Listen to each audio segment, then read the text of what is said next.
Welcome to the PIDE webinar. We are going to begin the PIDE webinar. My name is Nadeem Haque. Today we're going to talk about urban resilience and its impact on utility services. We must thank Karachi Electric for this webinar. They have worked hard with us on this, and they're our collaborators, our partners in this. We thank you very much for joining us, Karachi Electric people. I'm told that the Afia Malik, Ms. Afia Malik from our side has been working on this. So first she'll make a presentation. Then we've got a bunch of excellent panelists. We'd love to listen to all of them. Mr. Veqar Islam, Mr. Imran Rana, Afia Salam, Ms. Faryal Sikander, and then Mr. Hamid, Hasan Mirza, chairman of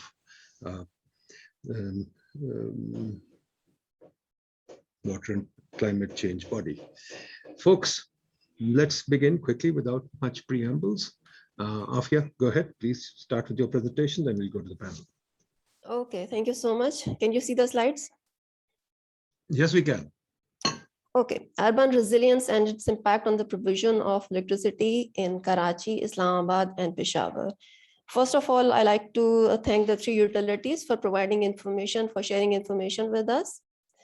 Okay, urban resilience is the capacity of cities to act efficiently so that the residents and the workforce, especially the vulnerable people, endure the stresses and shocks they encounter in their daily lives. And what the literature suggests, the cities that are less resilient and have weak governance system, it is difficult for the various utilities to perform there efficiently. The objective of our report was to explore urban resilience across three cities in Pakistan, Karachi, Islamabad, and Peshawar, and to explore the linkages between the operational and the commercial performance of the utilities and the urban resilience of the city. Secondly, our objective was also to draw lessons from the three utilities regarding safety hazards related to the electricity utility infrastructure for each other and for the other distribution companies. Using this conceptual framework, here we use 7 dimensions of the urban system and several 23, almost 23 sub-dimensions. We estimated the urban resilience index for the three cities. The details on all these sub-dimensions and dimensions are in the report, so if anyone interested can look at it.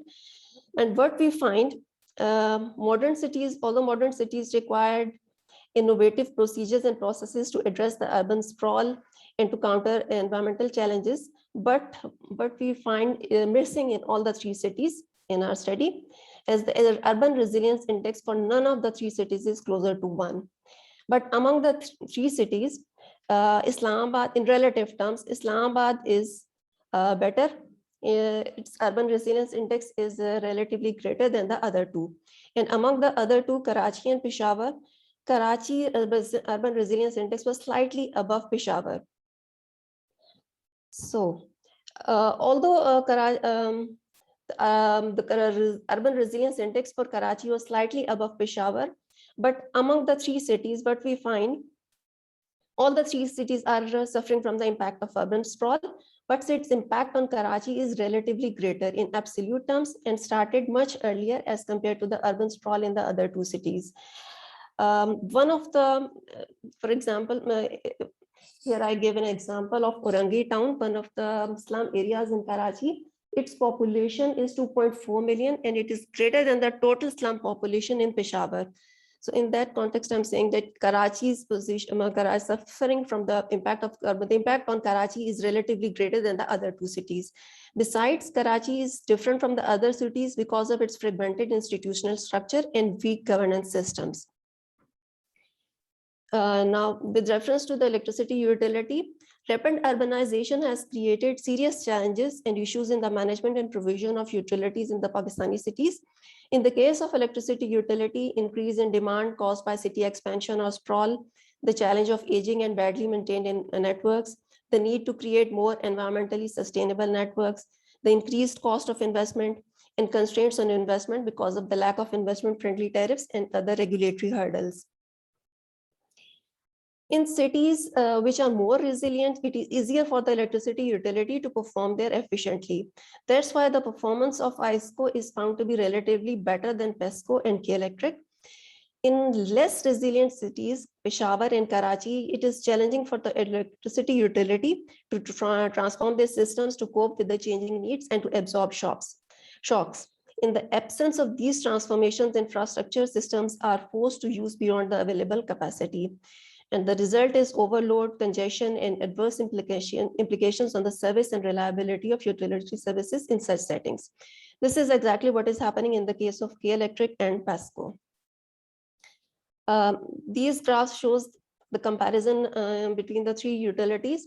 Here we can easily see the in terms of transmission and distribution losses, distribution transformers, and load shedding. And besides these, we have also used some other indicators which are in the report here. ISCO performed better than the other two utilities.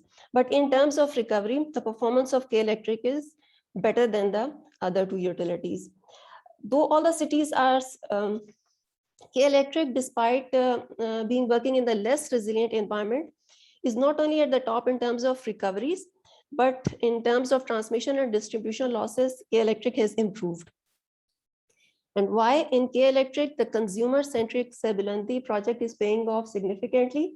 Additionally, K-Electric is investing in the upgradation of infrastructure across the city. Now, the challenges, urban resilience challenges faced in the three cities. There are issues of urban sprawl, lack of civic amenities, informal settlements, impact of climate change, etc. In Islamabad, its impact on electricity infrastructure is not as grave as in the other two cities, in particular Karachi.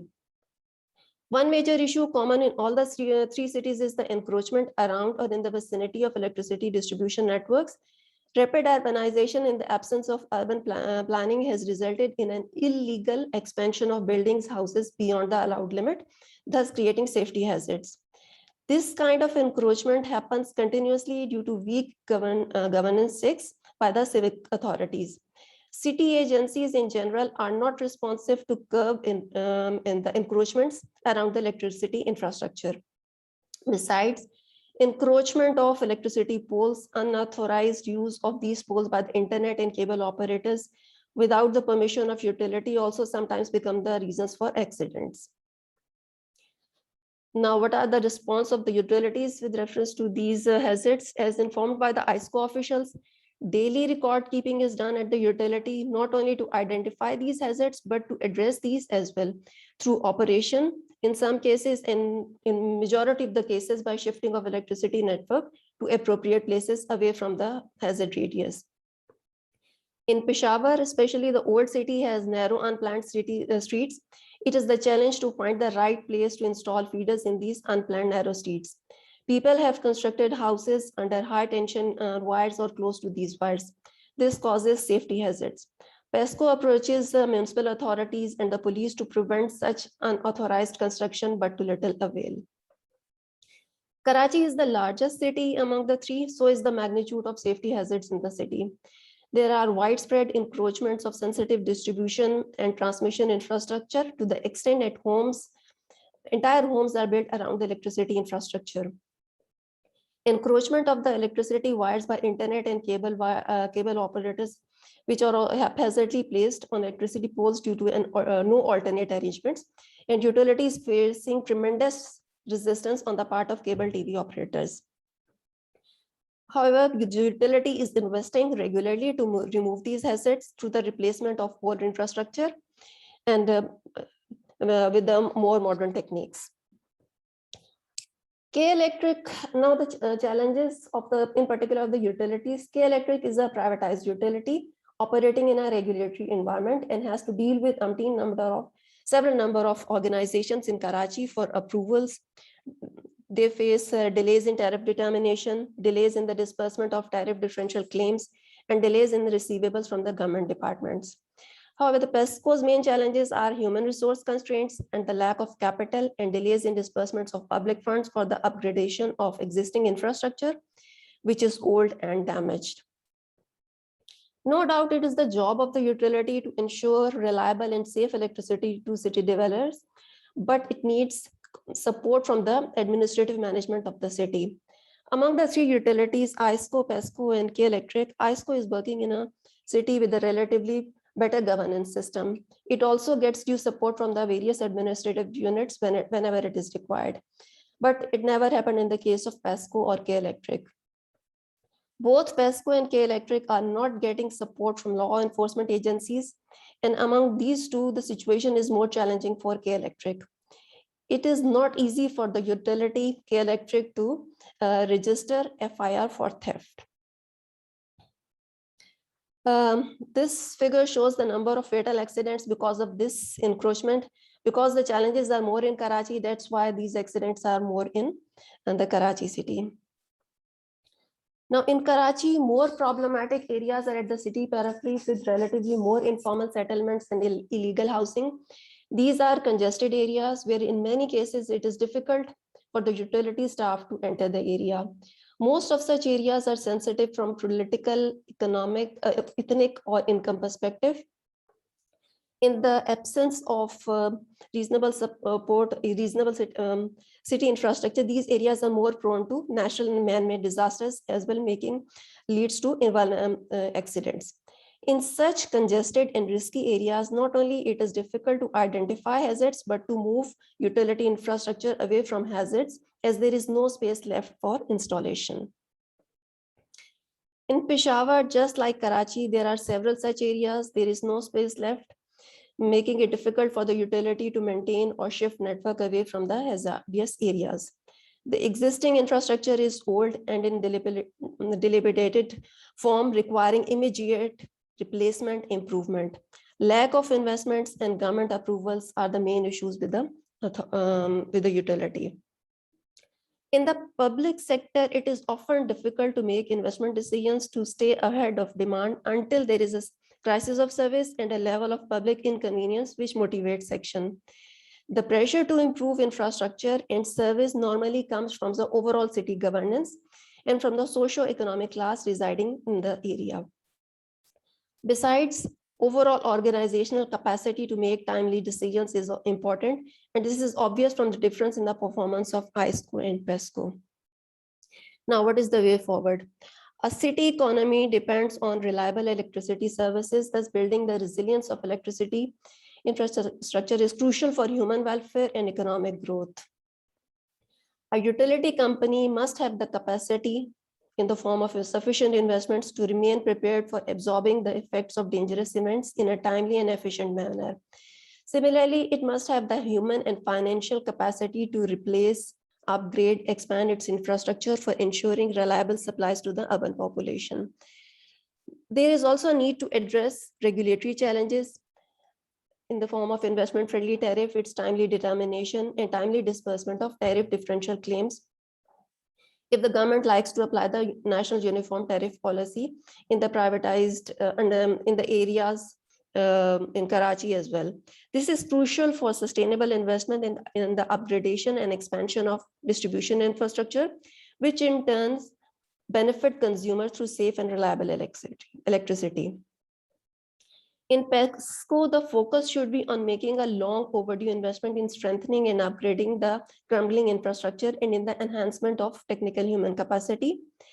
Reduction in utility losses via engaging with consumers and communities through social uplift program like Sarbulandi by K Electric is a good strategy to be followed in other loss-making utilities.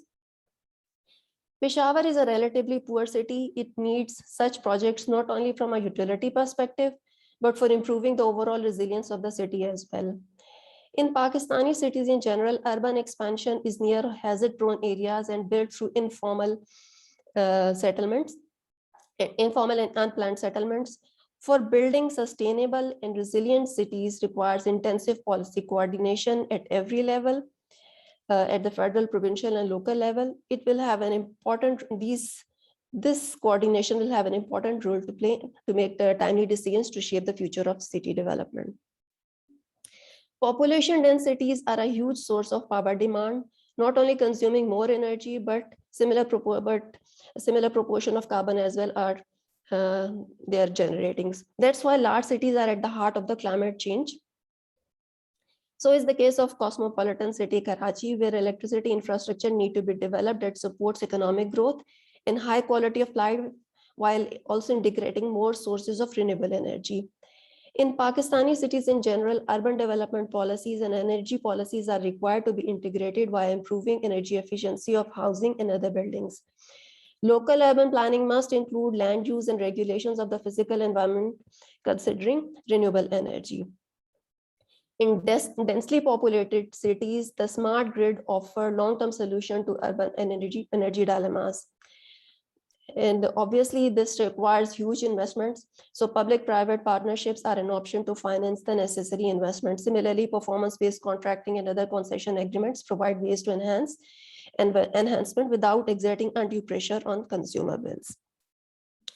So Pakistani cities demand planning, innovative solutions for water and sanitation, affordable housing, education and health facilities, improved law and order, and a sustainable environment. For a densely populated cities like Karachi, a smart city with smart energy systems could be an answer for the secure future. Thank you so much. Over to you, Dr. Nadeem.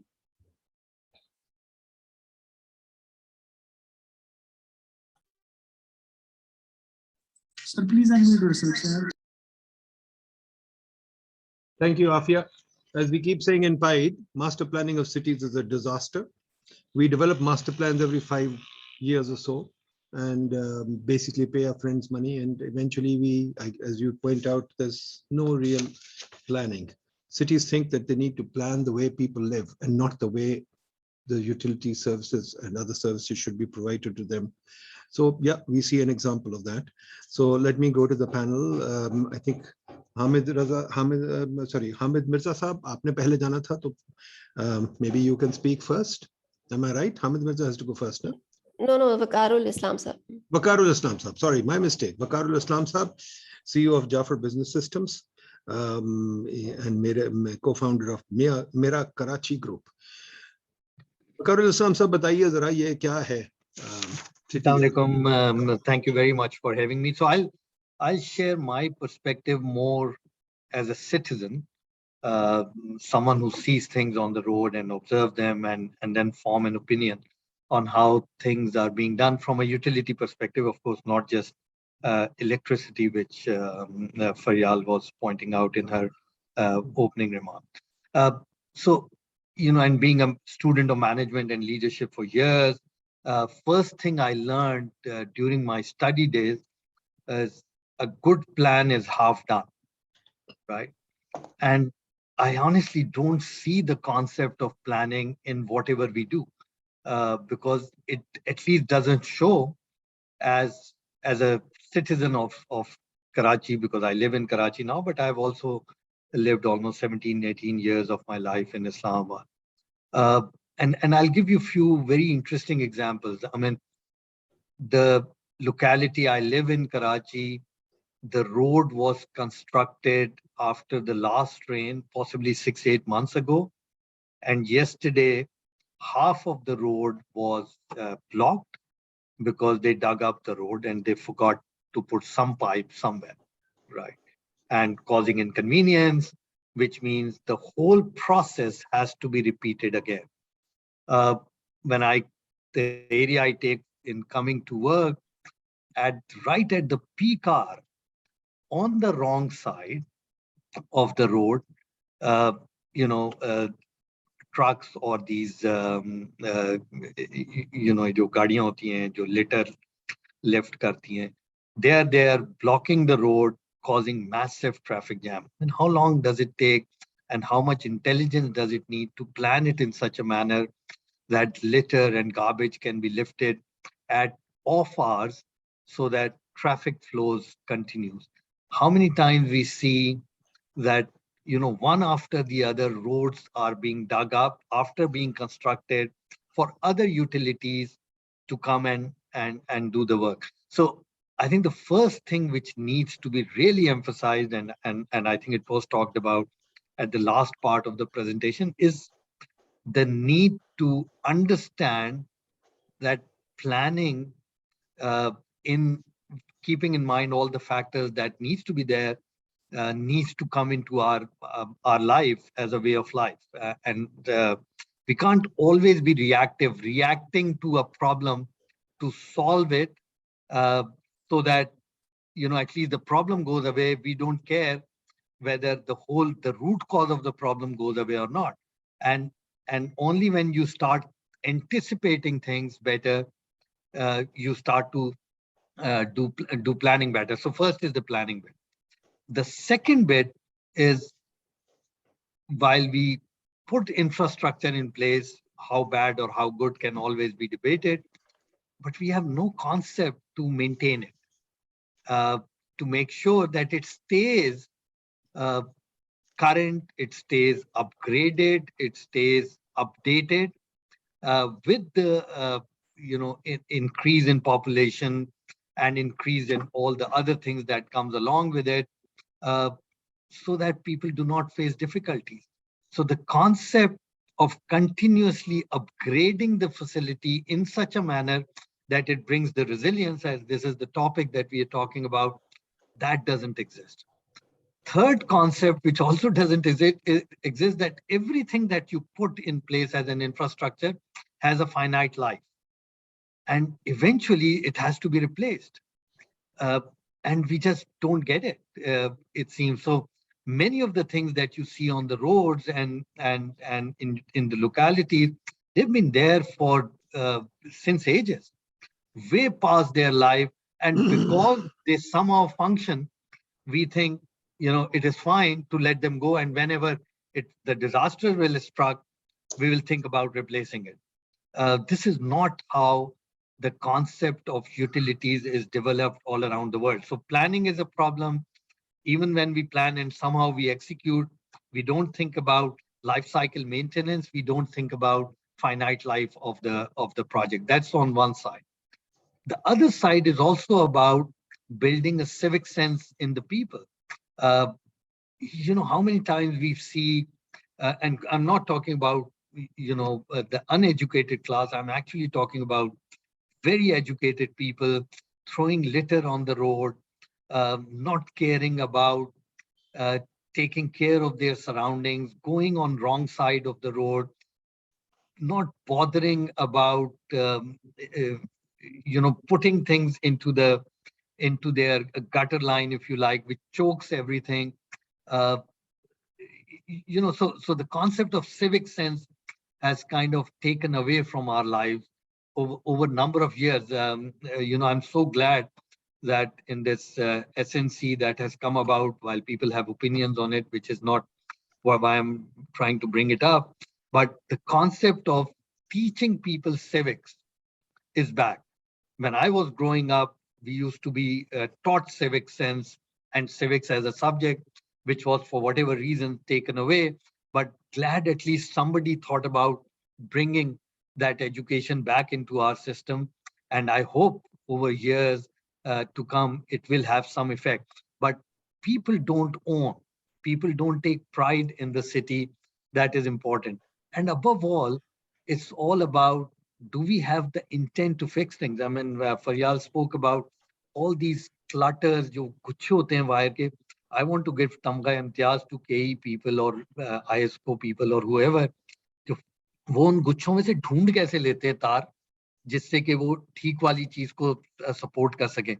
Not just it's an eyesore, I think it's a public hazard to have this way of putting every single wire into one place, and hundreds of them are continuously being put in one pole without thinking about doing it in a structured manner, so that not just it doesn't remain an eyesore, but it also provides for better customer services, God forbid, in cases of need, rather than trying to find out where the problem was. In the last rain, one of the problem, and I was one of those affected citizens who did not have electricity for 6 days in my home. And when I was checking the reason was that where the electricity line was going, the water got stagnated and they couldn't remove it. So nobody thought that, putting an electric line at a place where water will be stagnated, or the sewage people thinking that we need to have a way to flush it out in time so that people can be provided services. So till the time we learn to plan, till the time we learn to think of life cycle management, till the time we think of not just putting infrastructure, but making sure that we are taking care of it as we go along, we'll continue to struggle with building an urban resilience and utility resilience, which is the topic we are talking about. So I hope webinars like this bring awareness, bring some sense into our policymakers and implementers to really get a bit more detailed in their planning and execution and provide more resilient utility services to the cities which makes part of our country. Thank you very much, Dr. Nadeem. Thank you, Veqar Sahab. Thank you. You're absolutely right. We keep talking about cities and we keep talking about policy. But unfortunately, Veqar Sahab, as you might know, our policymakers either don't make policy or they don't live in Pakistan. They live on Mars or something. They don't like to hear webinars. They don't like to learn anything. They know everything. But at the same time, they learn everything from the donors. So we have to appeal to the donors. We can't appeal to each other because their constituency is not us. Hamid Mirza Sahab, can I call on you? Thank you very much, Dr. Nadeemullah. Assalamu alaikum, everybody. Well, according to a study conducted by UNDP, Pakistan is the most urbanized country in South Asia. And unfortunately, Pakistan also happens to be a country whose population is growing most rapidly and totally uncontrolled. So this makes a very potent sort of mixture of circumstances in which our cities have to operate and our energy systems and our services and utilities have to operate. Now, according to one study according in the opinion of the International Energy Agency, 67% or 67.7% of energy, world energy is used by city dwellers. And therefore, there's the maximum amount of energy that is consumed is in cities, but our population is not so concentrated in cities. We have about 40% urban population and about 60% rural. So there are, in my view, there are four players in this keeping the cities resilient and making them resilient, both economically as well as utilities wise. And the four players are government, of course. Government is a player in everything in Pakistan, and we all know that. So everything starts from the government. And then there are utilities themselves who run these services and who have to manage and who have to deliver. Then there are consumers and of course the city managers. So these four players have to play their respective parts efficiently and adequately in order to make cities resilient and keep the energy systems and utility systems resilient. Now coming to government, the government operates on three levels: policy making, planning, and implementation. Unfortunately, while our policy making is reasonably good, our planning is rather in shambles. And this is everywhere. This is visible everywhere. And therefore, when planning is sloppy, obviously the implementation and our implementing agencies have no capacity to implement, and they don't have means to implement. They suffer from many disabilities. And therefore, this results in making cities less resilient. Now, the government has,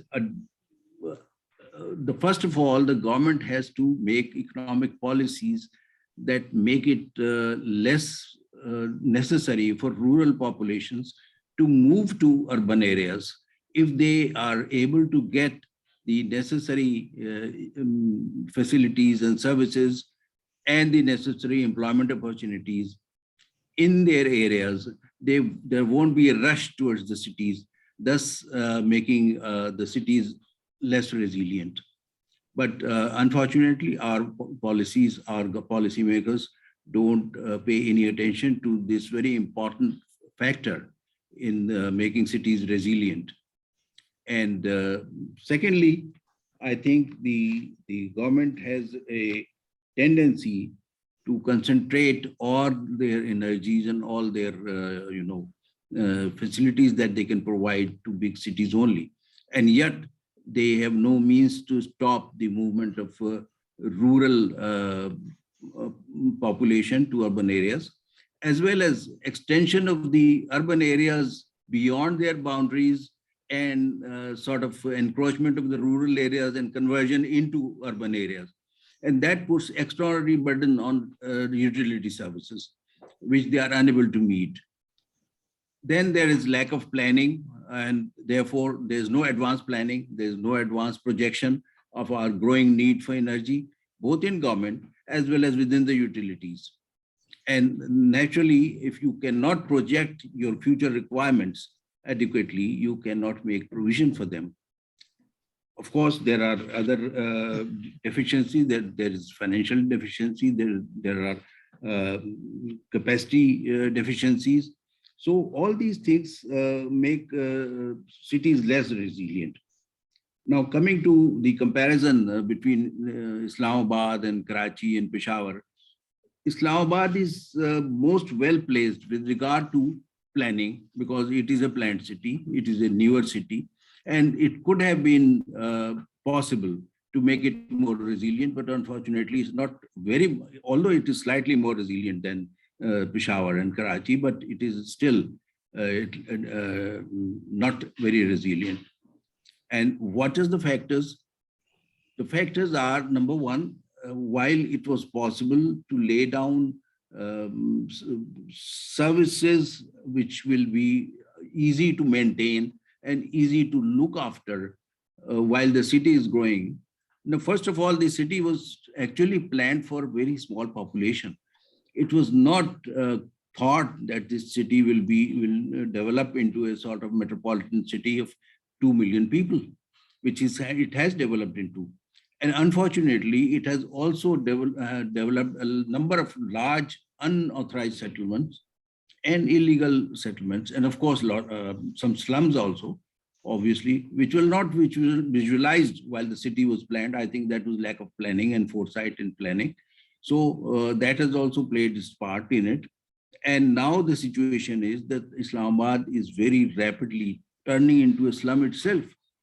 And the residents of Islamabad who were proud of living here because of its clean and green environment and because of its better services, better utilities, which are still better than the rest of the country, but of course they leave much to be desired. So I remember once I was representing Pakistan's cities in a conference and webinar, conference in Bangkok, where I very proudly made a presentation saying that I represent the cleanest and greenest city in Pakistan. And we have the best services in Pakistan. But that was some 25 years ago. And unfortunately, I cannot make the same statement about Islamabad now if I go anywhere. So this is the situation in which the utilities have to operate. Now, coming to the utilities themselves, again, there is a lack of advanced planning within the utilities also. They don't project their energy demands coming. Some of it is beyond their capacity because they cannot foresee how much more rural population will move to urban areas in time. But they can certainly project the growing population of the city itself, the natural growth of the city. And they should plan for that accordingly and make provision for that accordingly. But then there's a big handicap that all our utilities, except for the KESC, Karachi Electric, are public utilities. They are owned by the public government. And since they are owned by the government, they are as inefficient as any government organization would be. They're no different from any government organization. And this I have seen from close quarters, that although an attempt was made to make them autonomous, so-called autonomy is not there. Electricity bill kitna hai? So, 150 rupees. तो वो जो 10,000 था वो क्या बना? Sorry. Nothing, it's just. sorry, Sorry, go ahead, Ji. My mistake. Sorry. Go ahead. sorry. So the problem is that they are constrained because they are more constrained than K Electric because they are public utilities owned by the government. And the usual government constraints are applicable to them. And the usual government environment is also prevailing over there. So the efficiency of the utility staff and manpower is the same as government servants, not really much different. And their rules and procedures are again old and they require updation. And similarly, of course, their infrastructure is quite rickety, though Islamabad has slightly better infrastructure because it's a newer city. But still, the infrastructure requires renovation after a certain life, which it has completed. And now it has started breaking down. And it is from there that they have to operate. Now, I happen to have an experience in which my organization that I had now the steering committee in the Energy, Water and Climate Change in the Pakistan Institute of Islamabad, in the IPS, Islamabad Policy Institute. So there we have carried out a survey in which we tried to assess the efficiency of the distributed solar growth system, net metering, through net metering. And we found that the utility itself was very reluctant to promote it, although it was going to benefit them because, of course, their load would have been shared by distributed growth. But they didn't really care much about it because their perspective and their view was different, because they thought that if they facilitate distributed growth, then their paying and good customers will move to distributed growth, power generation, and the defaulting customers and the low paying customers will be left with them, and therefore they'll be burdened more. Now, this is a problem that probably cannot be totally denied, but it doesn't mean that they should not be making an attempt to make the system more efficient by reducing their own load requirement, which would have been possible through this system. Compared to that, the same system is working better in Karachi because K Electric has the commercial interest in their view. They are not constrained by the government control and things like that. And therefore, they facilitate distributed power growth because it reduces their dependence on grid supply. And therefore, they promote it, and by promotion, and of course, they have certain advantages over these other two utilities because they can make their own decisions. They can disconnect defaulters' power supply, which option is not available to the utilities in Islamabad and Peshawar. They cannot think of disconnecting, and because the population, if the population is restive, there will be reaction from the government, and then, of course, a large number of defaulting consumers are government organizations themselves. So you cannot really disconnect their connections. So these constraints keep them from acting on that line, on those lines on which K Electric is acting, and therefore K Electric is better placed in this matter. So all these factors make the utilities less responsive to the need for bringing about a change in most of the utilities in Pakistan, which are public sector owned. Now, the third, of course, party is the consumers themselves. I think the consumers need a lot of education, and they must be educated about energy conservation. They need education about energy conservation. If they conserve energy, they know how to conserve energy, they would be putting less burden on the utilities and thus making the city more resilient. But unfortunately, there is no concept of conservation in our society. and there's a lot of wastage. Of course, there is also a lot of pilferage, and that pilferage is a result of poor governance and poor administration. So both these factors are important, and the consumers' ability to act according to in their own interest to facilitate the utilities, provide them services is unquestioned, but they don't have the capacity to realize that and to adopt practices that will lessen the burden on the utilities themselves. Similarly, the large unauthorized settlements which have developed everywhere, of course, these are needs of the city dwellers because they provide very essential services like domestic servants, like plumbers, electricians, carpenters, and those who live there in those settlements.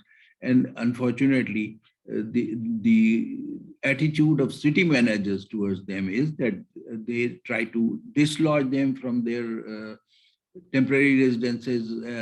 Very frequently, they sort of demolish their residences, and therefore they're always on the receiving end. And the utilities cannot keep moving from one place to another to provide them services. And unless they get the utility services, obviously they cannot perform their services. So this is a sort of vicious circle in which they are performing. And of course, the fourth party in this is the city managers themselves. The city managers are constrained by many things, but still they have a lot of autonomy which they can exercise. For instance, in a study conducted by Swiss Development Corporation and UNDP in Islamabad, they estimated that our city managers can earn about 15.3 billion rupees by imposing charges for city parking. 15.3 billion rupees, that's a lot of money for a city management. And yet they are always constrained by lack of resources, and they don't think of such measures through which they can add to their resources and perform better and provide more services and better services to the city dwellers. So all these factors add up to a situation where the cities have become much more less resilient than they should have been, than they could have been, and then for which there are many opportunities available, provided all these four parties in this field play their respective roles in making the cities more resilient and in making the utilities more resilient and more sustainable. Thank you very much. Thank you. Hamid Saab, thank you very much. Thank you. Very good remarks. That parking study that you said, Hamid Saab, was funded by UNDP but done by PIDE. So PIDE does do this kind of work.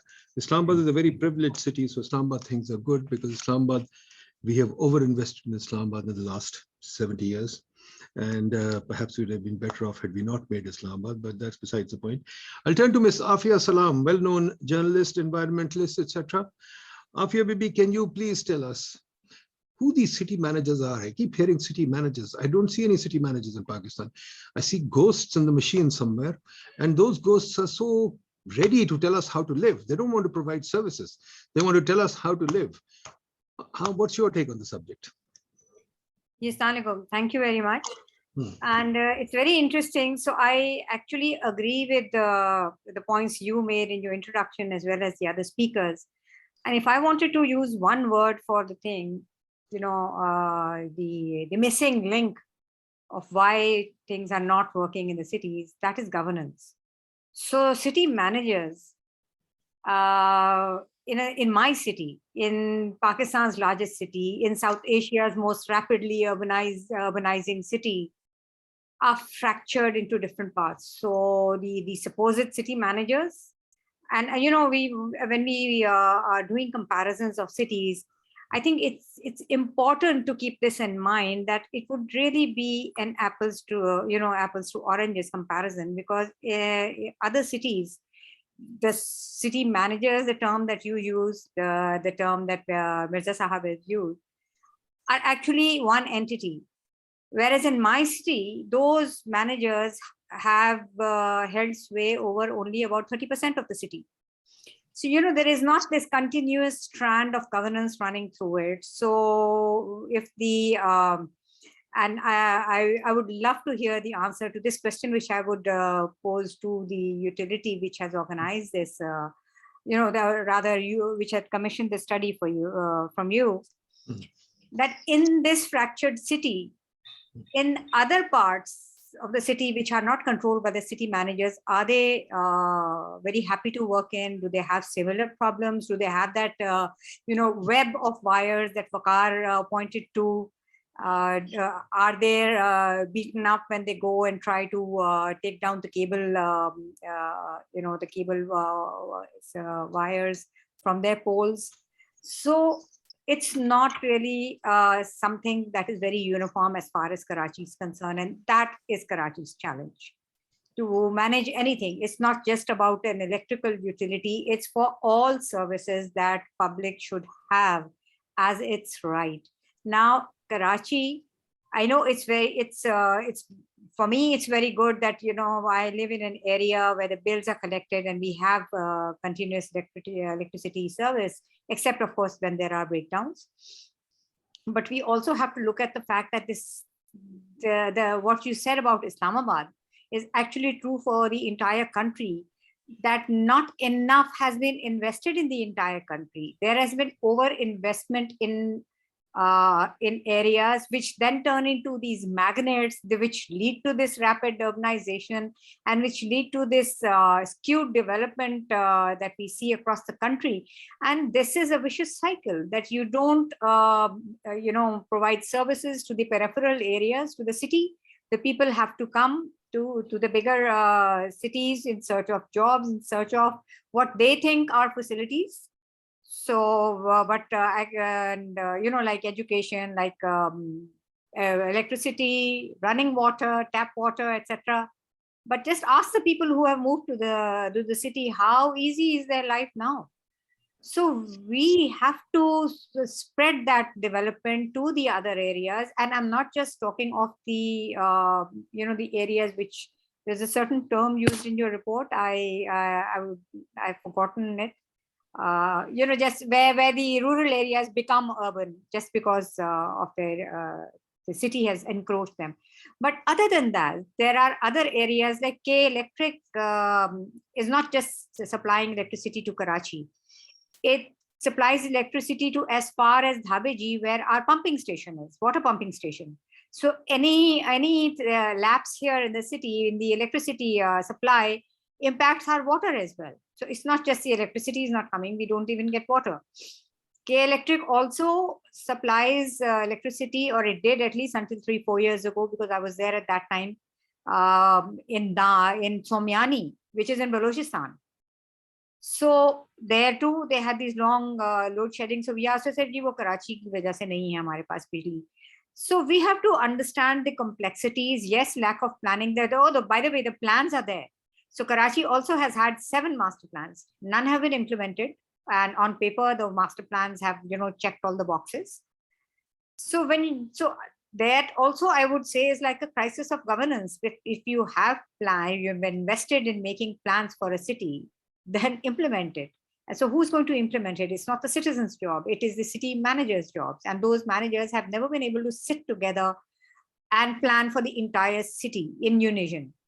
So these are the problems. So the word resilience, I feel, is, I'm actually very uncomfortable with the word resilience. From a communications point of view, when I start thinking of it, I feel that it is a plug in place of something that isn't working. So ideally, you needn't be resilient if everything is working fine. So probably that is something aspirational we need to get back to, that everything should be functional.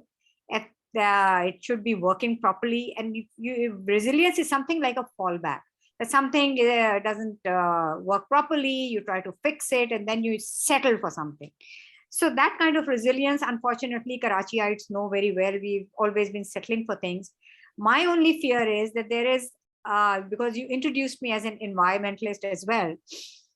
And you know, today is the second day of the UN Climate Change Conference. And when you look at things through the climate change lens, you don't even see resilience or even the semblance of resilience in the planning of things, where you need to climate proof your utilities, your cities, your buildings, your services. I don't see, where those things have been plugged in.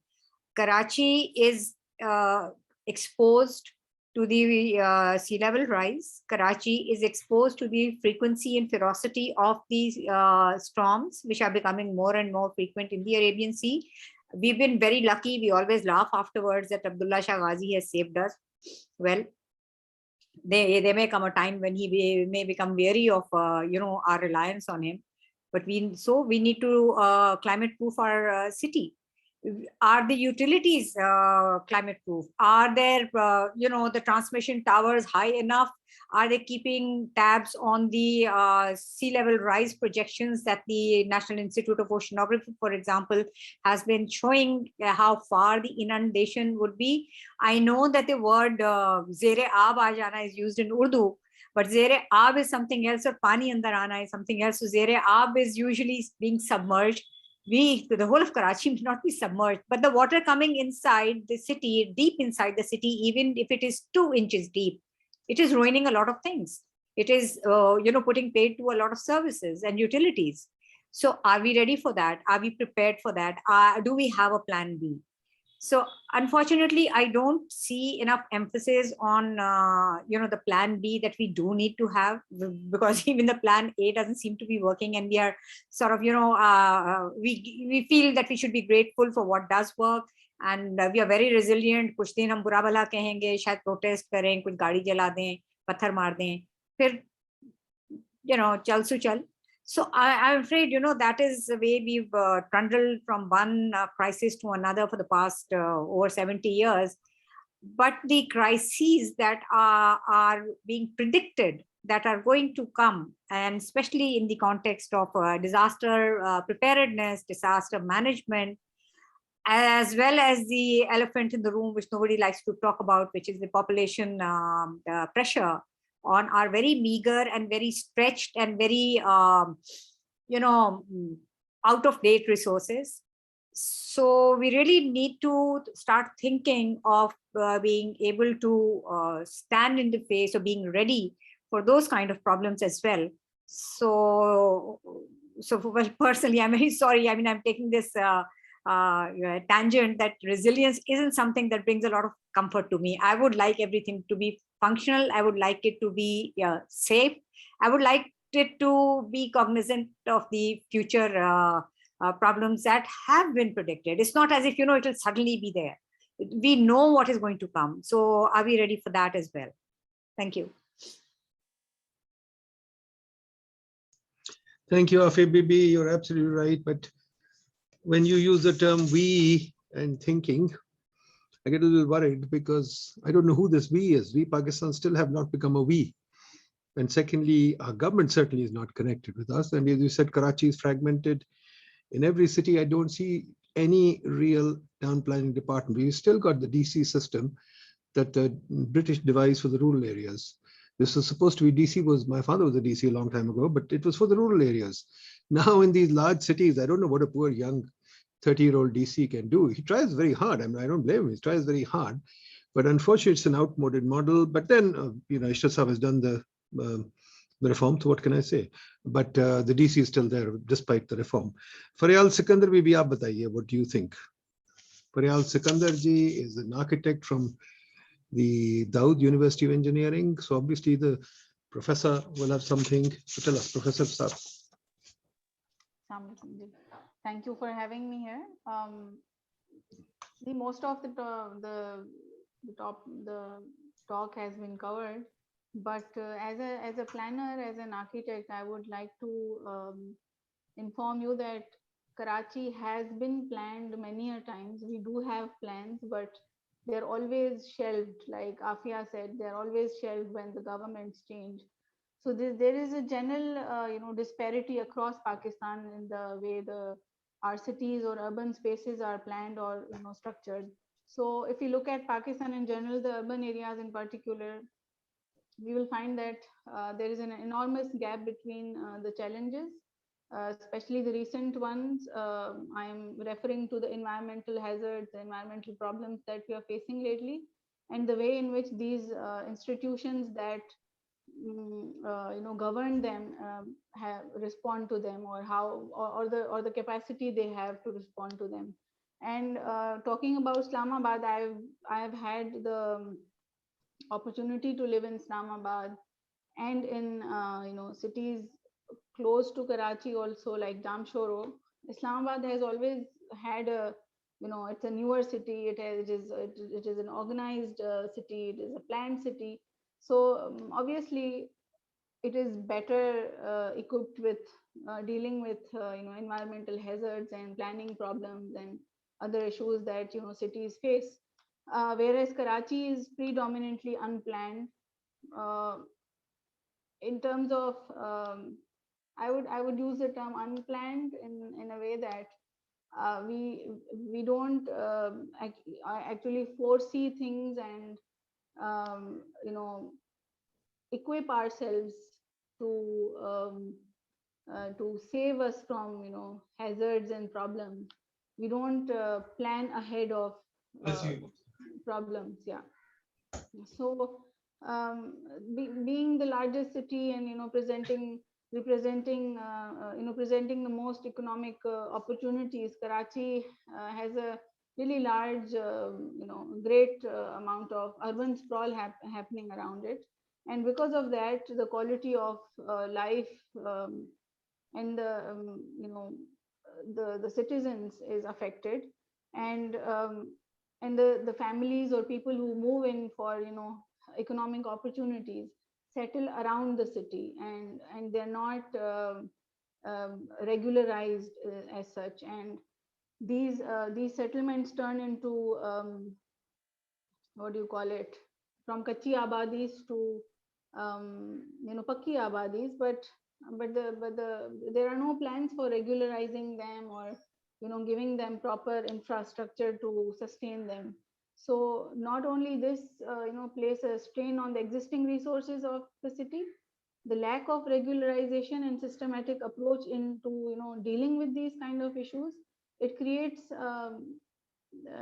an environment where these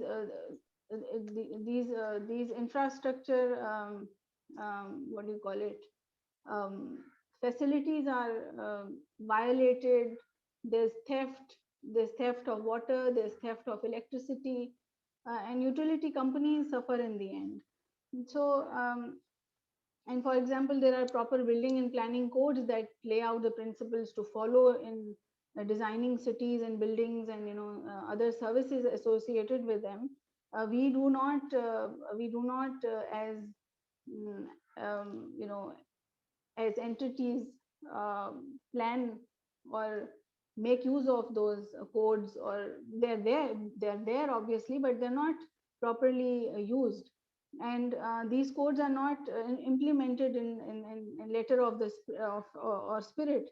It creates a difficult operating environment for all the utility companies like Electric, the gas companies, the water supply companies. So this is why we see that houses are or settlements are planned in a way that they are very close to high tension power lines as well, and encroachment is rampant. Encroachment is done with the help of these organizations. Even you pay them and you are able to have a house on the nala, right? And you so there's a systematic way of violating these codes, and there's a very systematic way of not making this possible, and just putting all the codes and all these irregularities put aside, and nobody really cares. So we also look at encroachments are seeping on, and they are taking over green belts and public parks and drainage nalas and spaces, all that are meant to help with the environmental hazards.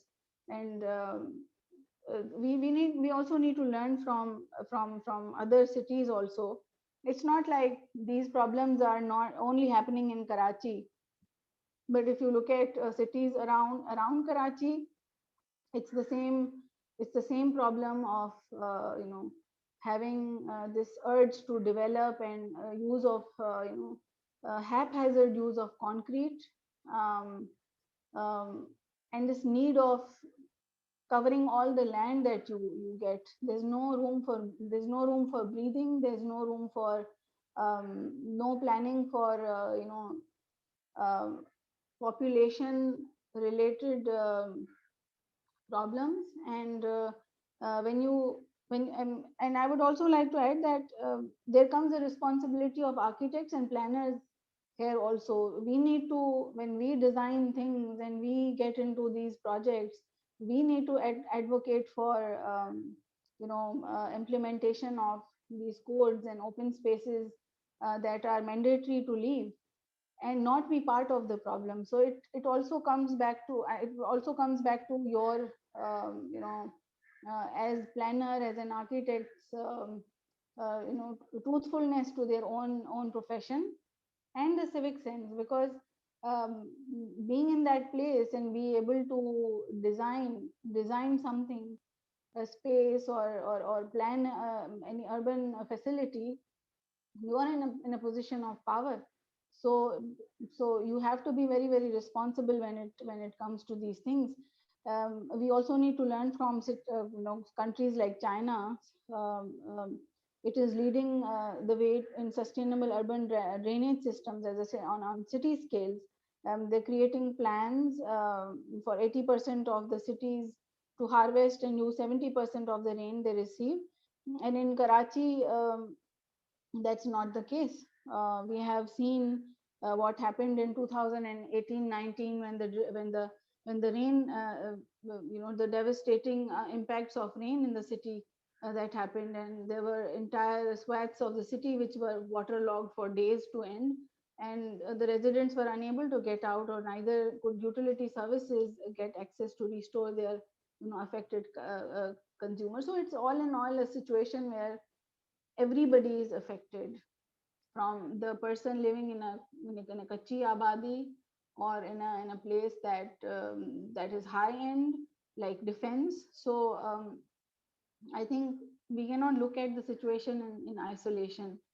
All the aspects of this management, like management, planning, and civic sense, needs to come come into play at the same time to be able to help the city, I would say, survive and be resilient. That's my 2 cents. Thank you. Thank you, Faryal. Now let's move to our next panelist, Imran Rana, Director Communications. Your thoughts on urban resilience challenges, and what are the main challenges you see as interrupting formalization of urban coordination between civic agencies and private parties? So over to you, Imran. Well, thank you very much, everyone. Assalamu alaikum. Dr. Nadeem, Afia, Malik Saiba, Afia Salam Saiba, Hamid Bhai, my fellow citizen who has just left the conversation. He's not part of this. Veqar Sahab, Faryal, thank you very much. I think everyone has covered, most of the part in quite massive details. First of all, Afia, if we can switch off this presentation. I'm not going through a presentation, I would say, because a lot of it has been covered already in the study itself. A lot has been covered in the conversation itself. I'll try to basically, share perspective from our own perspective, and come up with a few arguments, few suggestions, and at times you will find me summing up the situation, and at times I have seen a couple of questions coming from, my August panel members on different aspects. So I'll try to cover, I'll try to respond to those answers as well. And I'll try to stay brief in the meantime. Naturally, we are, a company vertically integrated and privately managed at the same time. However, fact of the matter is that we are, though private utility, but we work in a very highly regulated environment. All our decisions are subject to basically regulatory and government's approvals. And I mean, it takes, our challenges are not that different from others. All in all, if I say, very briefly, though we have a small space to play, being by virtue of being the privatized company, we are trying to, innovate. We are trying to put our customer first. We are doing a lot of stuff where, we are thinking that how our customer can be facilitated, though we have very small room to play. If I give you a quick rundown of what we are at this time point in time, we have roughly 3.2 million customer base, which is divided between residential customers, commercial customers, and industrial customers. One of my colleagues, he suggests we were talking about the number of, like, the magnitude of area that we cover. And he said this very, nicely. He said that, if you are in Karachi, our cables can, reach to New York and they can come back. And this is the magnitude of our networks, networks magnitude in Karachi that we manage. But over the period of time since our privatization, we have managed to come a long way. Today, as of we speak here, I'm very pleased to share that Karachi's 78% part is load shed free. We have added ample generation. We have invested quite a lot on transmission side. We have invested quite a lot on distribution side as well. From what I would like to say from challenges perspective, I can divide this into two parts basically. One are more macro level challenges which are faced by city, as very well already explained about it. Which to me, number one is unplanned urbanization in the city. We are one of the largest unplanned settlement, and we all know that estimates have suggested that about 60% of Karachi is, as Faryal also mentioned this bit in our conversation, that almost 60% of Karachi is either unplanned, which we can say kachi abadis, which in turn create a lot of problem for us as a utility to serve the city. Another issue for us is rising population within the city. As a city we serve, like we know that 20 million plus people are residing here, and we have actually grown so exponentially since independence, if I may say. We know that at the rate of 5%, if we have growth by 60 times since independence. This is a lot of growth, unprecedented, in case of other cities in Pakistan. I was going through basically economic survey of Pakistan, which suggested at one point that around 50,000 plus people almost every month come down to Karachi. They travel down to Karachi from other parts of the country, and they try to settle here for economic opportunities to find better life here. And this means everybody coming here needs water, they need electricity, they need shelter, right? Climate change is another problem which we have very well covered. 12th most vulnerable city we have been ranked, and we remain absolutely, I agree with Afia Sahiba that we remain very lucky this time around. 3 cyclones actually were around the city. Taute first of all, uske baad, cyclone Gulab, and afterwards cyclone Shaheen. But we were not very lucky last year. In August alone, we know that around 448 millimeters of rain that came to the city. In 2015, I can just recall that climate, the heat wave actually, that impacted about 2,000 lives all in all, and 2,000 lives were actually lost, and 40,000 plus people were impacted directly because of the heat wave in 2015. And all in all, this sums into fragmented city management, which we have already covered. From case perspective, I would say that we have to at times deal with 10 or more administrative units of the city to get, one permission to, redo or do our network. That's another problem. So that insufficient coordination, unclear roles, and overlapping functions between different civic agencies create a lot of problem for us. Karachi lacks, a unified vision and a plan, which the existing one is very, very old, if I may say. If I look at challenges faced by us at the micro level or directly by us, already mentioned by one of the panelists that electricity theft is the biggest challenge for us. Gunda culture is very, very common in part of the areas, because when these 50,000 people come into Karachi every month, they need electricity. And by virtue of that, if they don't have access to legal network of electricity, they will opt to, go to electricity theft. That's another issue. Encroachments, whether it is, under our ESG network, people, I have seen that, people have built proper abadis under, our ESG network, and they come so close to our network, which is dangerous and which causes fatal incidents. On the other end, if we talk about our distribution network, the whole PMT sometime, the poles I have seen, electricity poles, they have been taken inside the homes. And at times, unfortunately, I mean, this horrifies. This is horrible when we see that people have electricity wires going through their houses, or when they construct their houses, they come outside their limits of plots, and they come very close to our wires, which we obviously install after taking relevant permissions, which we call right of way. But despite the fact that our network gets very planned, that is laid in a very planned way, when people build their homes, they basically they come close to our network somehow.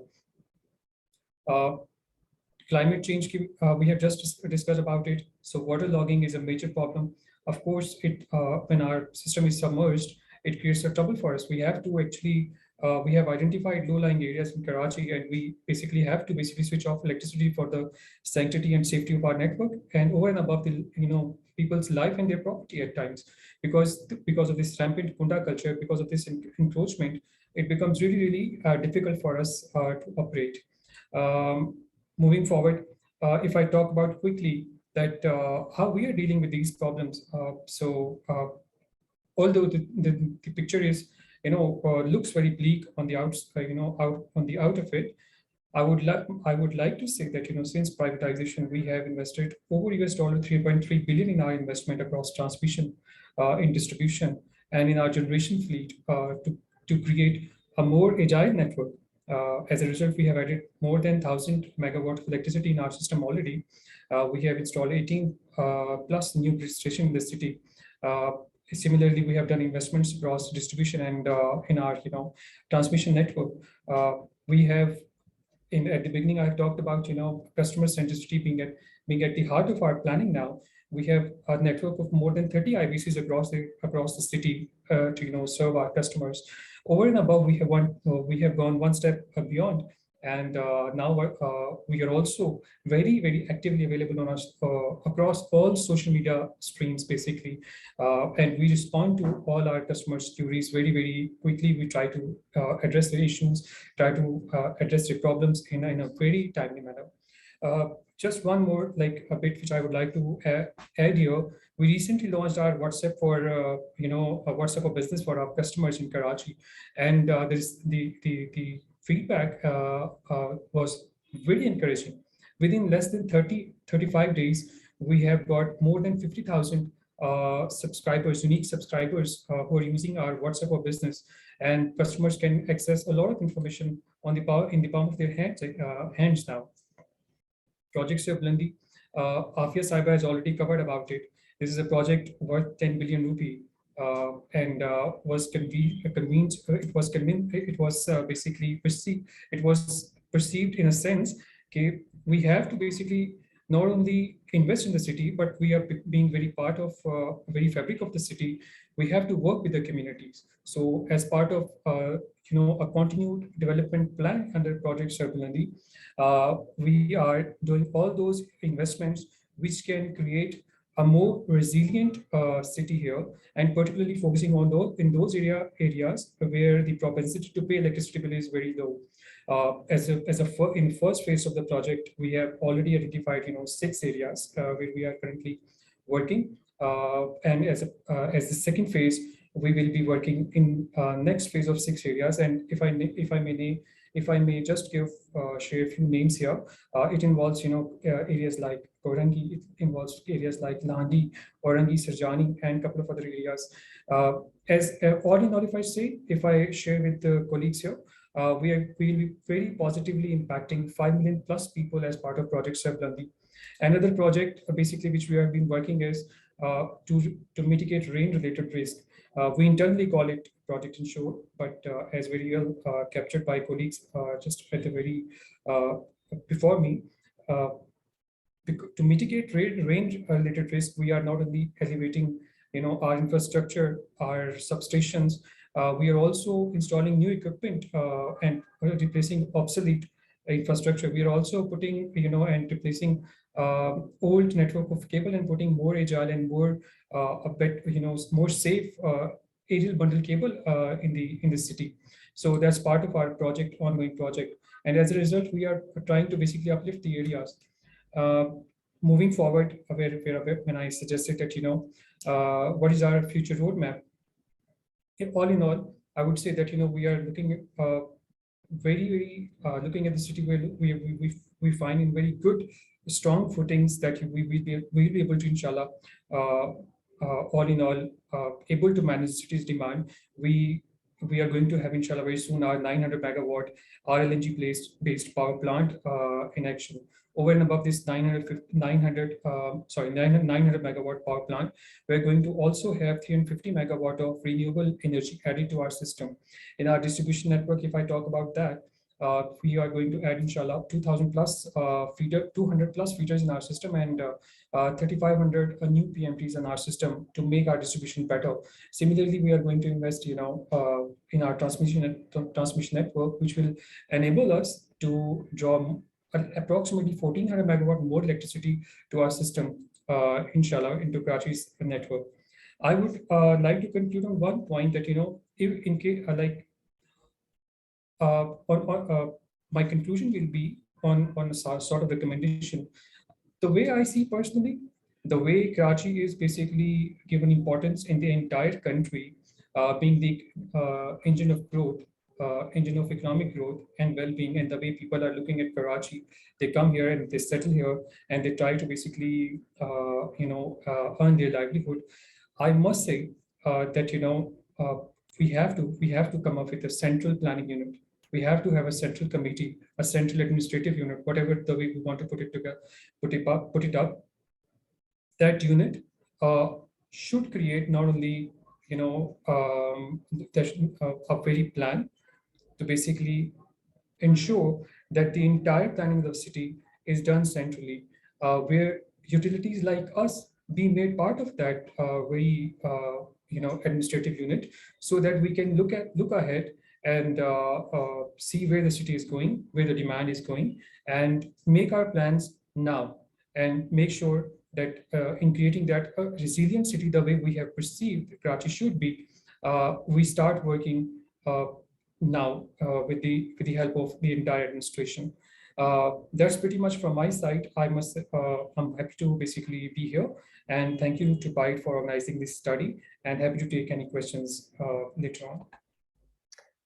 Thank you, Imran. Before going to the floor, I can see PESCO headquarters here. So anyone from PESCO, if you want to say anything on this? PESCO headquarters से अगर आप लोग कोई अपना इसमें feedback देना चाहें, कोई comments?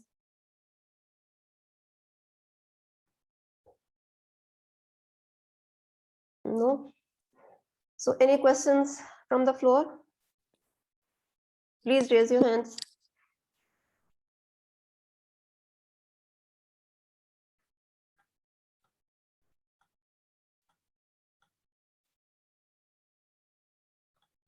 I don't see any raised hands. Okay, iPhone. Please go ahead. Assalamu alaikum. My name is Masood Ahmed. I am assistant professor at Zabis, Karachi.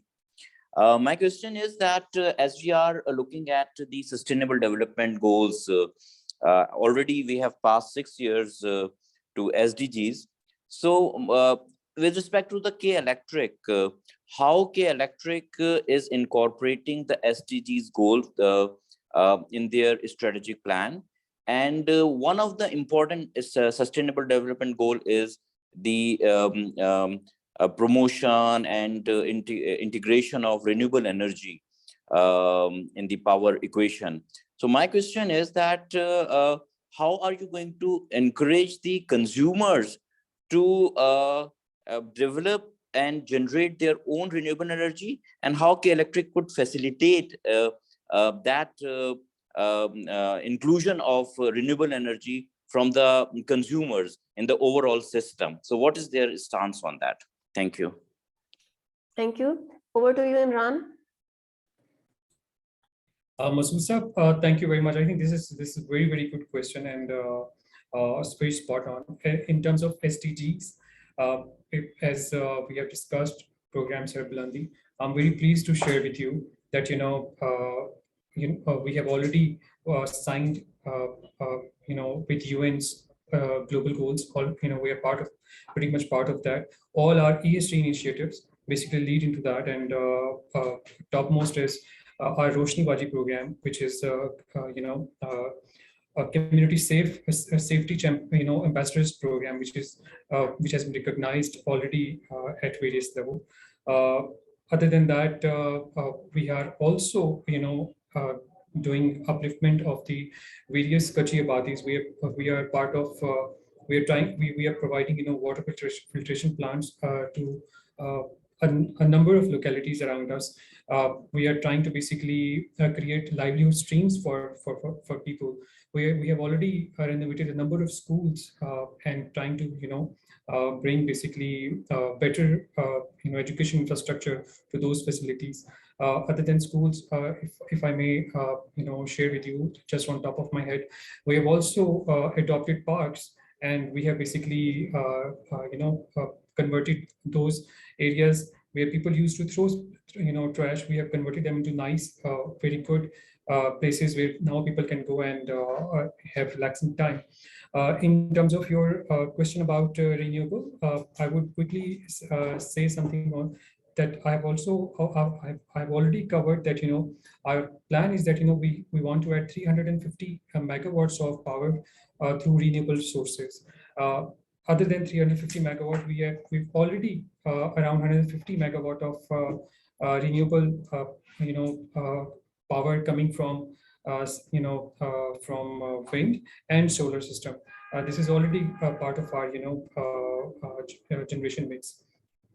In terms of your question, how we plan to basically have consumers be part of that net metering system, I'm glad to share with you that Karachi is one of the places. I hope my other colleagues will have the numbers, and if I get the number, I'll share with you based on this part as well, that we are one of the cities where penetration of net metering is highest, among the highest in the country. So all in all, we are pretty much basically working to make sure that we support the city not only from our ESG networks part, but we also encourage renewables share in our generation mix. I hope this answers the question.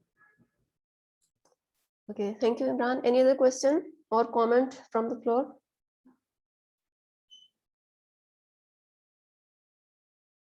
No. Okay, any last thoughts from our panelists? Afia, Salam, Faryal, Sikander, and Hamid, Mirza, sir. Okay, sorry, we have a question by Aves. Aves, go ahead. Assalamualaikum ji. My question is directed to Ms. Afia as well as Ms. Faryal. I want to know when we are working towards a plan for the city, who are the key stakeholders who should be involved? Do utilities have a role to play in this, or are they just executing plans made by somebody else? So which Afia? I think we'll need to. There are two over here. Okay, let But me I'm answer sure first. she's the one who's written the report. Obviously, she would be the right person to answer.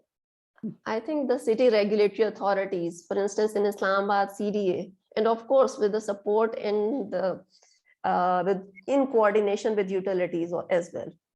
So it is their job to plan. Anyone else? Faryal, you want to add?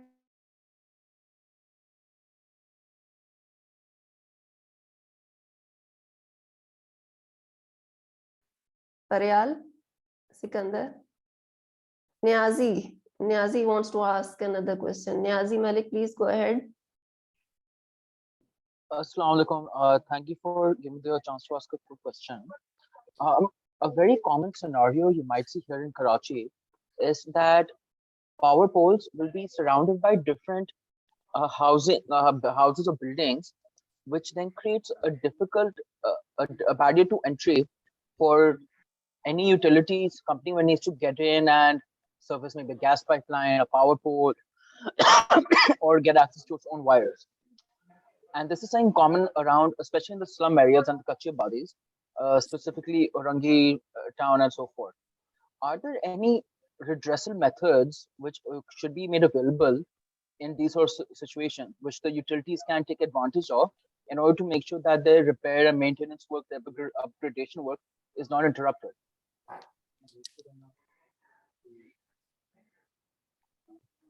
I would like to respond to Owais's.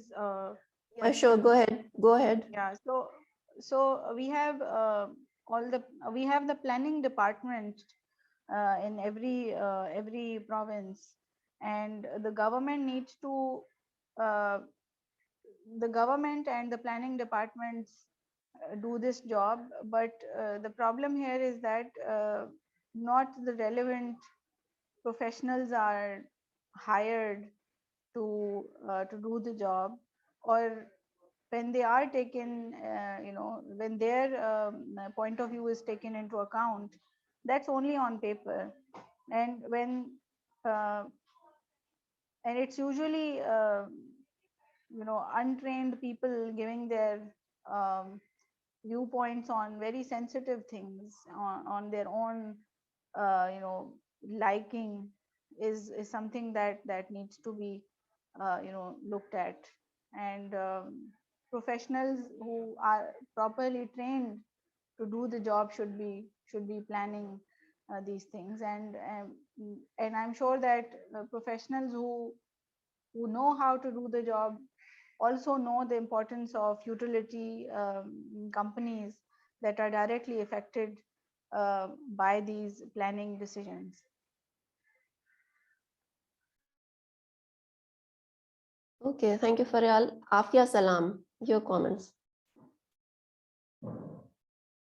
Thank you. So yes, I agree. It is a planning department, and I mean the D in all the city. You have CDA, you have KDA. That D is for development. It is their domain, and the provincial planning development as well. But the thing is, now there is a new way of doing things as well. You very rightly mentioned about the lack of capacity, or rather lack of the expertise in the people who are making these kind of decisions, because many people are not really in those government departments, and we know how frequently people are shifted and not necessarily due to their expertise. So if it's become like a buzzword, but it's called multi-stakeholder dialogue for a reason, because there are multiple stakeholders into the development of a city, and not all of them are sitting in the government departments. There are private organizations, town planners who are experts over there, who are not inside the government, who may not want to be a part of the government for whatever reason. Maybe they have a very good private practice as well for consultancies, etc. But their input also needs to be taken. Now it is a practice the world over that even if a law has to be passed, it is floated into the public. It is put on the website of the department. There's of course a cutoff date until when the comments are allowed. And probably those who want to avoid that, they think it is because, a lot of irrelevant stuff will come. But that irrelevant stuff gets filtered very easily. You can tell what is the really worthy comments that are coming in, or suggestions or advice. And they can pick it up, and then maybe, and that is the way things work. You create a smaller subcommittee, you create a steering committee of those public sector, the private sector organizations, the civil society organizations, who can be like watchdogs. The whole problem over here is that there is no accountability, there is no transparency. And like I said, these things seem to have become a buzzword, but they are very important concepts. They are not just words. If those plans are transparently shared, then if there is an oversight of the citizens, they can keep on asking that why any shifts are taking place, why they are not going according to plan, is the funding not being provided to put those plans into action, who is responsible. There's a whole chain, that can be followed through them. But suddenly one day we hear, okay, this plan has been launched. What about the implementation? Who do we ask? Who made the plan? Why, for whom? There are foreign donors who make you draw up plans. Then what happens? What happens to the implementation? What happens to the funding for the implementation? Was it only to draw up the plan? So these are not things that I'm, sort of like pulling out of our hat. These things we have been seeing happening throughout. But there has to be a new way of working. We cannot go through the same old route and expect a different outcome. So there are reasons why other cities, they were as messy, as difficult as to govern, as poor or other lacking in resources. Unfortunately, in our academia and our the students and in other subjects, we are not given again the apples to apples examples. We are given apples to oranges. So we either quote the examples of the first world countries, first world cities, and when you look at the mess around you, you said, oh, we'll never get there. So we just let it be. But there are countries and there are cities like us in South America. Let's look at them. They've turned them around. Bogota is there. It was a traffic nightmare. It was a crime nightmare. They turned it around simply because the political leadership decided that enough was enough and we have to make changes to allow people to breathe, as citizens ought to. They have a right to. So let's look at the examples and let's see what can be done. Okay, maybe we need to bite that elephant bit by bit. Not everything will be done at the same time, but we have to start somewhere. The public utilities have to start. K-Electric in Karachi is not a public utility, yet it is, because you see, I'm for a second, I'll just wear a KE hat if I may. It was a public utility. So in the citizens' eyes, it still is asked for the kind of services that citizens demand from a public utility. That transition may have happened legally on the books, etc., but the reaction that they get is not a reaction that a private entity gets. So we must remember that also, that in the people's minds, also because they are the only utility. So they have the monopoly. So the services are demanded, as they are, because who else will people go to? So there are many complexities in this. It's not a very, very simple solution. But like I said, there are others who have done it and there's no reason why we can't do it. We have to find a fix. Thank you. Very well said. Exactly. We need transparency and accountability in all our plans and all our decision making. Let's go to Shahzad. Shahzad, if you have any question or comment. No, okay. Mirza Hamid Hasan Saab, please. Thank you. I just wanted to add regarding Islamabad, the comments regarding planners and planning of Islamabad. Well, Islamabad is a unique city in the sense that it was a planned city to start with. And the town planners who planned Islamabad, who laid down its grade system and everything, they also gave a master plan according to which the city will expand in future and will be managed in future. But unfortunately, while this master plan was adhered to strictly in the past, well, I happen to work in a very important position in CDA myself for a couple of years.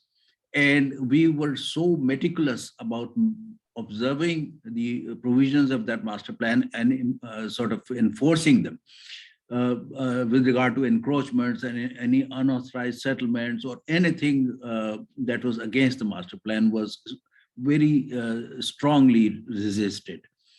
Unfortunately, but that was a long time ago. Unfortunately, now the situation is that the master plan is observed more in violation than in adherence to it. And it is regular, every irregularity, every unauthorized action in Islamabad is being regularized, not by CDA itself, but through approval of the government. And everything has been politicized. Therefore, it is political pressure which authorizes every illegal, unauthorized development in Islamabad. And I think that's a very detrimental development that has taken place. Although Ms. Afia Salam gave example of South American countries where cities have been turned around by enforcing, planning, proper planning. But unfortunately, we have gone the other way, and we have just gone in the opposite direction, where from strict adherence to our master plan and ensuring that no unauthorized or illegal settlement is made, no encroachments are made, the city remains sort of resilient. Now, it is a rule rather than exception that all the violations of the master plan are regularized and authorized. Thank you.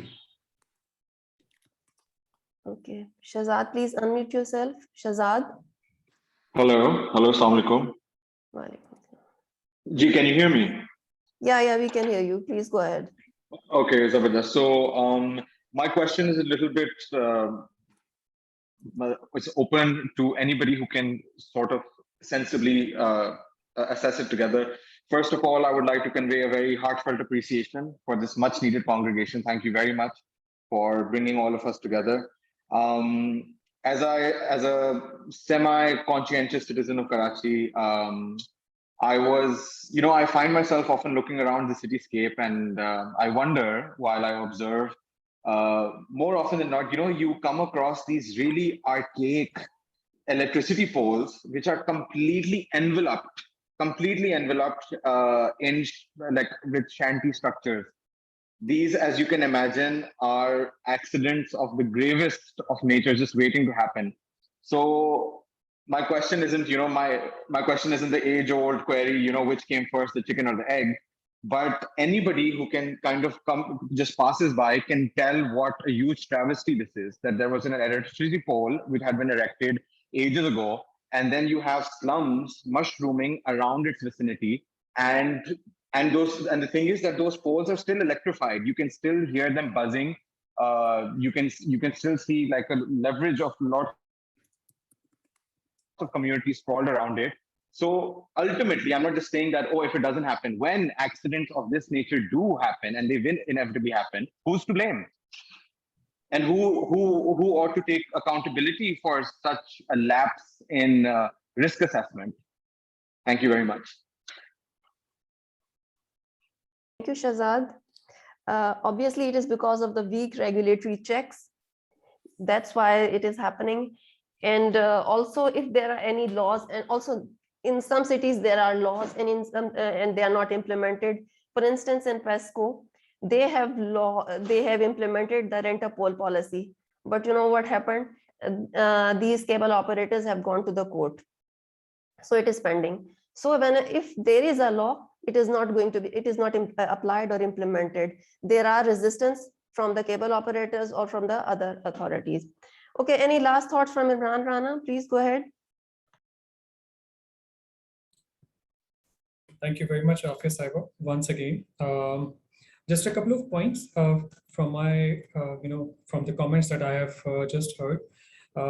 First of all, Masood Saab, I would just like to add upon what I shared with you. So the exact number I've just got is around 32 megawatt of electricity that we are having through net metering system. So consumers and customers are already part of it. Over and above, the launch of Case Solar, is an important milestone that we have achieved, and that will, I hope, inshallah, add laurels into our generation mix, the way we plan to generate electricity from renewables. There is another important point that Afia Salam Saiba has made, and that's very, very interesting. I would like to just mention quickly here, from customer centricity point of view, we have talked a lot about about investment and stuff like that.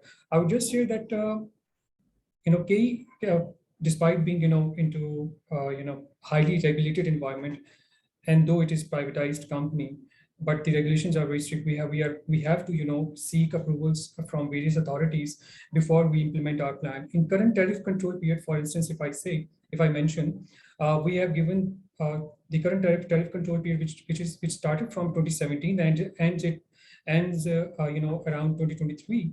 We have given an investment plan of around 300 billion rupees.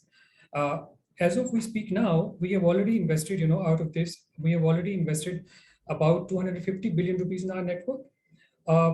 And looking at, the growth and looking at the need, we have already requested our, regulator that we want to invest more, we want to bring more investment into the future to the magnitude of 144 billion rupees. And subject to regulatory approvals, we will definitely, we're looking forward to it, that we basically do these investments. You have also very well mentioned in your previous discussion that, water, about the provision of water, that, in case Dhabeji gets a problem, provision of water gets the issue in the entire city.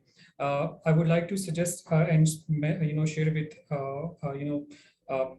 people here who are part of the conversation that, we have already given a rehabilitation plan to KWSP, and that was given back in 2019.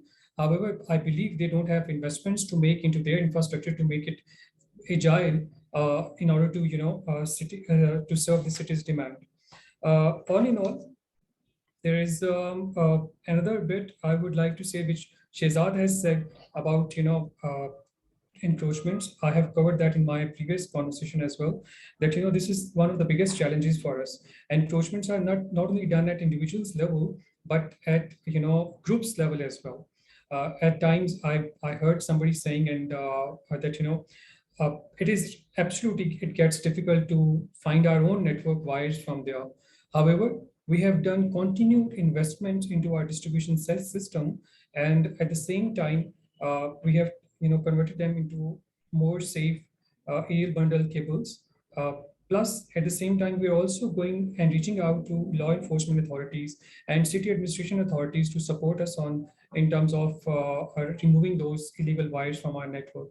But the challenge is that on our side, we do these drives quite regularly. However, unfortunately, these networks come back on our system without wasting time. And within no time, I must say. So all in all, there are a lot of challenges that we face as a utility in the city. But at the same time, we are well committed with the city that we want to serve, and we want to basically do better within the, as I said, within the room that we have, being the private utility. We are using that that pretty space to make sure that we benefit our customers as much as possible. Thank you. Thank you, Imran. Thank you to all the panelists for your valuable thoughts on the urban resilience challenges and how to deal with it. I think it's high time our city managers should think seriously to plan, coordinate, and consult to shape the future for sustainable cities. If they don't do, hold them accountable. Besides, government must address the challenges faced by these utilities, whether in the private sector or in the public sector. With these words, thank you to all the panelists and thank you to all the listeners. Thank you so much. Okay, ji. Allah Hafiz. Thank you. Thank you. Allah Hafiz. Allah Hafiz. Thank you for having us. Thank you. Thank you.